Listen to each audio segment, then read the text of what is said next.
Good morning বন্ধুরা। আজকে আমি ভোর 5:30টার সময় ঘুম থেকে উঠে পড়েছি। উঠেই প্রথমে ছাদে আসলাম পাখিদেরকে কিছু খাবার দেওয়ার জন্য।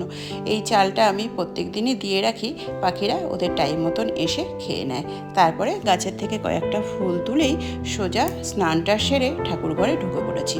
তার কারণ কালকে রাত্রি যখন শুয়েছিলাম আমি তখনই ভেবে রেখেছি যে আজকে ফার্স্ট ঠাকুর ঘরটা পরিষ্কার করব, তারপরে বাড়ির অন্যান্য কাজগুলো সেরে নেব। তার কারণ চৈত্র সংক্রান্তি তো চলেই আসলো, হাতে গোনা আর 3-4 দিন সময় রয়েছে। এখনও যদি আমি এই কাজগুলো না সেরে উঠি তাহলে আর হবে না।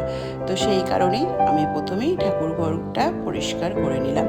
এইবার সমস্ত বাড়ির কাজগুলো সেরে নেব। আমাদের শ্বশুরবাড়িতে সংক্রান্তিটা খুব ভালো মানা হয় আর কি।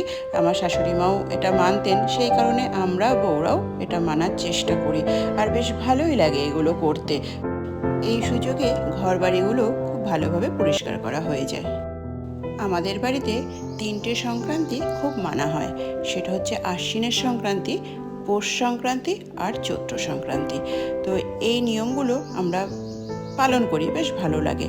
আর সব কাজ সারার পরে আমি আবারও স্নান সেরে নিলাম। তার কারণ আজ তো বৃহস্পতিবার, তো সকাল সকালই আমি পুজোটা দিয়ে নেব। এখন বাজে 9:15।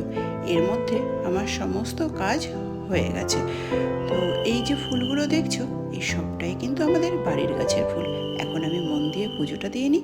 তোমাদের সাথে আবার দেখা হবে পরের কোনো ভিডিওতে।